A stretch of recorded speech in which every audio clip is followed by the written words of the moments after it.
5-ാം മാസം മുതലേ വന്നതാണ്. അതുവരെ കുഴപ്പമൊന്നുമില്ലായിരുന്നു, നല്ലോണം ചില്ലി കഴിക്കുന്നത്.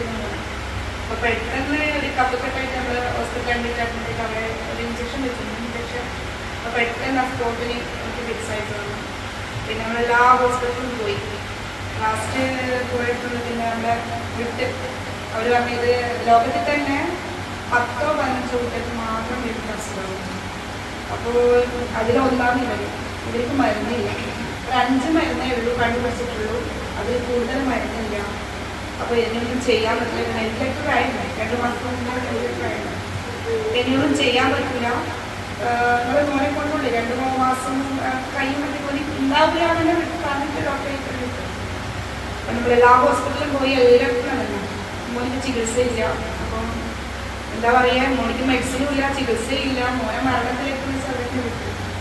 അപ്പം നമ്മൾ ഡോക്ടറെ പറ്റി അറിയാം. അതുകൊണ്ടില്ല മോളിവിടെ വന്ന് 1 മാസം കൊണ്ട് തന്നെ 10, 12, 15, 20 പ്രാവശ്യം തിരിച്ചിരുന്ന മോനാണ്. ഇപ്പം കൂടിപ്പോയ 1-2 പ്രാവശ്യം മാത്രമേ വരുന്നുള്ളൂ. ഡോക്ടറെ എത്ര നന്ദി പറഞ്ഞാൽ മതിയാവില്ല. കാരണം നമ്മൾ ഉറങ്ങലില്ലേ മോനെയും കൊണ്ട്. എവിടെയും മുറ്റത്ത് പോലും നമുക്ക് ഇറങ്ങാൻ പറ്റില്ല. മുറ്റത്ത് ഇറങ്ങിക്കഴിഞ്ഞാൽ പോലെ ടിപ്സ് വരുമ്പോൾ ആൾക്കാരെല്ലാം പോകും. എന്താണെന്ന് വെച്ചാൽ അവർക്കൊരു ഇങ്ങനെ കാണുമ്പോൾ നമുക്ക് വല്ലാണ്ട് വിഷമമാകും. എവിടെ പോയി കഴിഞ്ഞാലും മോനിക്ക് ടിപ്സ് വന്നു. അപ്പോൾ ഇപ്പം എന്ന് വെച്ചാൽ ഒരു പ്രോഗ്രാമിന് പോയി കഴിഞ്ഞാലും എവിടെ പോയി കഴിഞ്ഞാലും മോനിക്കൊന്നുമില്ല. മോനെയും കൂട്ടി ചിലർക്ക് പോകാൻ വരെ എല്ലാം ചെയ്യാം. അപ്പോൾ അത്രയും ഉറങ്ങാനുള്ള ഒരു കണ്ടീഷനില്ല. മോന് മരണത്തിലേക്ക് പോകാനുള്ളൊരവസ്ഥ ആലോചിച്ച് അത്രയും പറയാൻ കഴിയില്ല, അത്രയും വിഷമത്തിലുണ്ട്. അപ്പം അതുകൊണ്ടല്ല ഡോക്ടർ കാരണം എൻ്റെ മോനിപ്പോൾ ജീവിക്കുന്നുണ്ട്. ഒരു കുട്ടിയായി ഇപ്പം പറഞ്ഞു. ഇതുവരെ ഒരു മരുന്ന് മാത്രം കഴിച്ചിട്ടൊരു എന്തോ ഒരു കുട്ടിയാണെന്ന് പറയില്ല, അങ്ങനത്തെ ഒരു അവസ്ഥയിലായിരുന്നു മോനെ.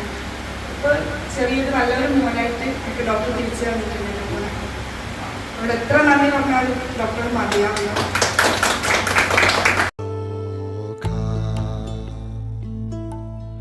Samasta